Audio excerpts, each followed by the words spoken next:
It's about 6:45 in the morning. Today is the day of my first final, so I am going to start getting ready, pack up for the day, and head over to school. My final is at 7 p.m. It's my oral constitutional law one. I'm up really early just because I have a bit of a commute ahead of me to school. But last night I told myself I wasn't gonna stay up too late studying because I had all day today to study. So let me start getting ready and I'll check back in with you guys once it is time to leave.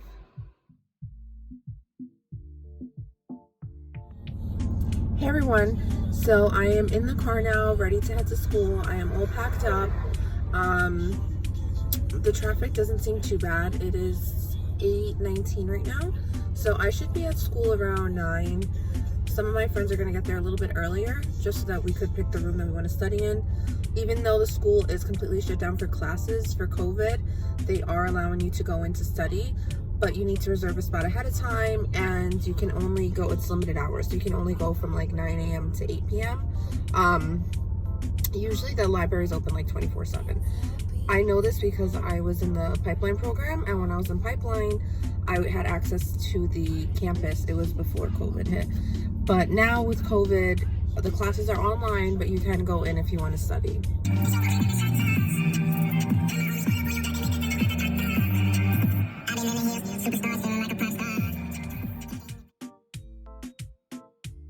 My school is this building straight ahead.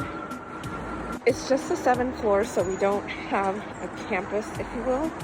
But this is the surrounding area. There's the Empire State.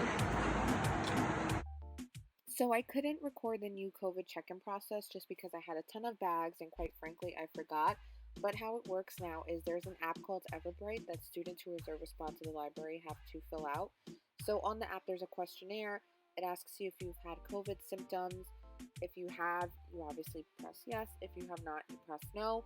Once you finish the questionnaire, you get a confirmation email from the school saying that you are okay and safe to enter the premises. After that, the nurse or whoever is doing check-ins will confirm the email on their end. And once they've confirmed that, you then get your temperature checked, and then you can enter the school. So this is the 3rd floor. We have some lockers for us. The library is on the 6th floor. So the school's a little bit funny. Like, you have to take the elevator up to the 3rd floor. And here are the doors that are locked. Look at little classroom here. And from here, you take the elevators to the upper floors.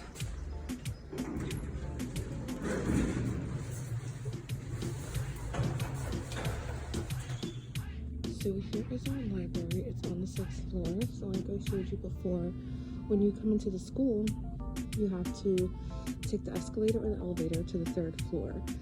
And then from there, they have a set of doors that you go through. Everything is locked, so when you want to get to other floors beyond the 3rd, you have to swipe your ID card. And then from there, you take the elevator to the 4th, 5th, or 6th. And here's our library. It wraps around. It's pretty big.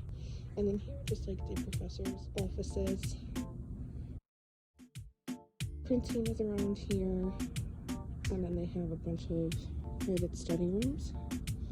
So me and my friends have picked this study room. It has a nice view. Typically we go to a room back there, but this one has a better view. And it's pretty big.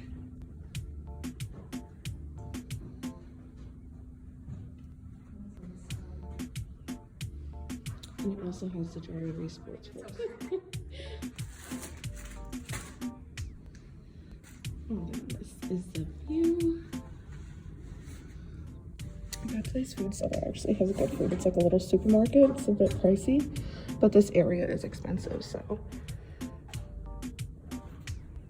So our school is taking a lot of COVID precautions. So at every table they have hand sanitizer, napkins, some cleaning supplies.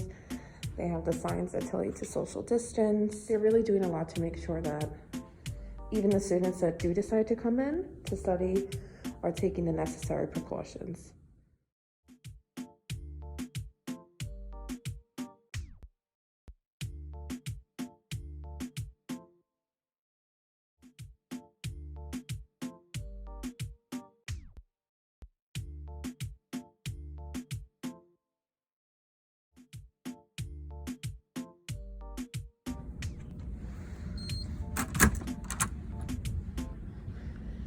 So here's a little snack area that the school has for us. There's another study room. These are private study rooms. These are actually really good. I use them a lot during the LSAT. Well, that's a vending machine room, but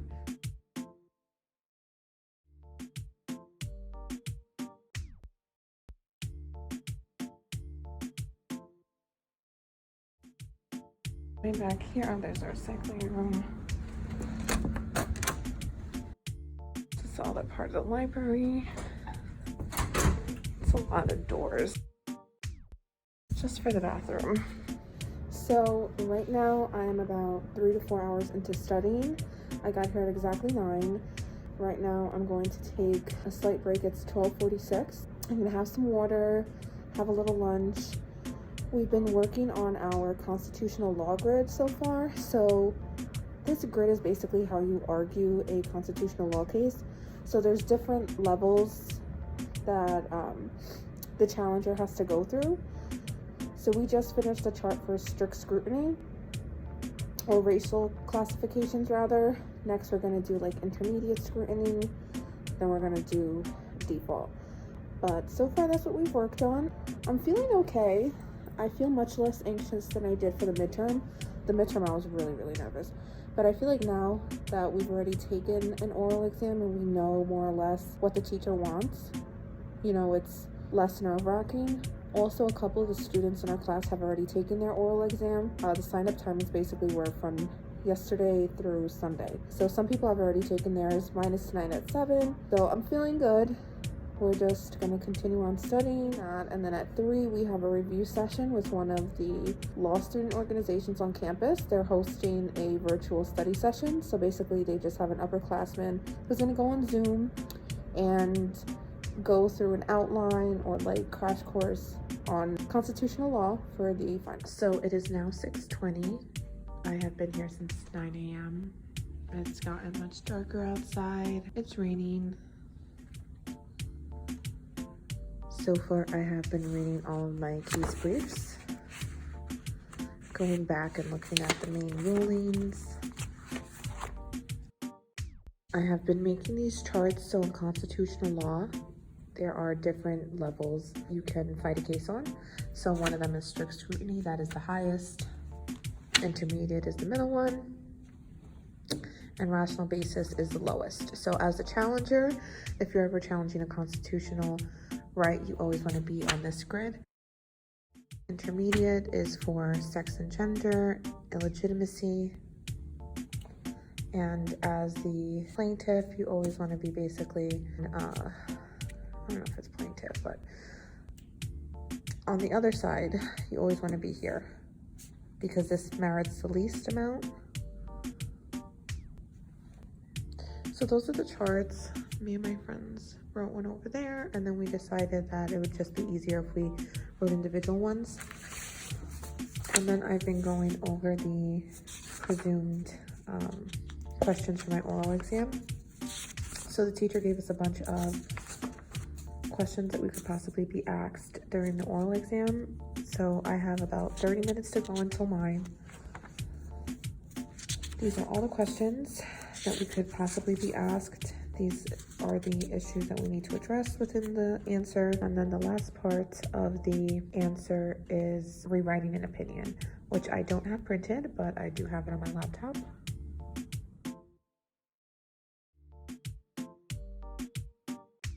Hey everyone, so this is going to be my closeout for today. So I had my final at 7. It went amazing. I've been studying a lot, so I was prepared, but luckily I got a question that I was very familiar with. It was basically about charter schools and how you would argue if they're a state actor or not, or if a rule on making only girls in the school wear skirts is any violation of the Equal Protection Clause under sex-based gender.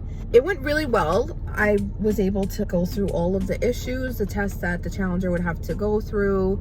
You know, I had my constitutional citation, which is the 14th Amendment Equal Protection Clause. Then I went through my application of how, you know, whatever you could apply in court and how I would likely advise a client. The professor was really pleased with my response. She was like, you did really well. After I did that question, the second one was the opinion.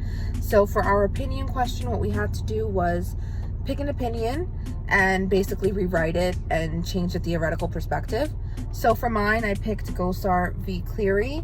It was a case from 1948 where there was a Michigan statute that barred women from working as beer maids or bartenders unless they had male supervision, and the male supervision would have to either be their father or their husband who owned the bar. So I basically argued that that was like more of cultural feminism in the sense where they recognize that men and women have different biological differences, and basically the whole court's reasoning that the Michigan statute was constitutional was because the biological differences of morals. They basically said, you know, women working in the bar would raise moral and societal problems because of women's sexuality, their promiscuity, whatever have you, of them being in a setting with alcohol.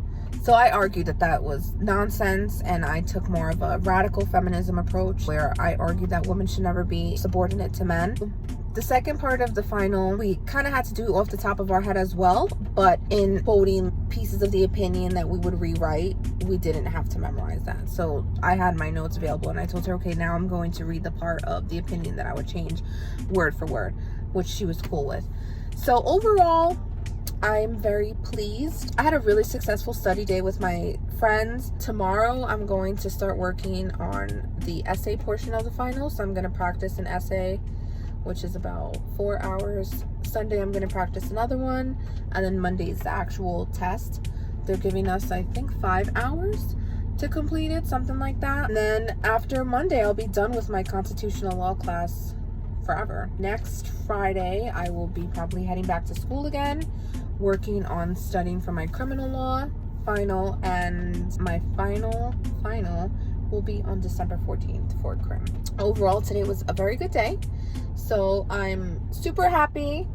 I think that my hard work finally paid off. I felt much more confident with my final than my midterm. My midterm, I felt like I was still getting the hang of law school. Good luck to everybody taking finals right now. I wish you the best, and I'll check in with you guys later.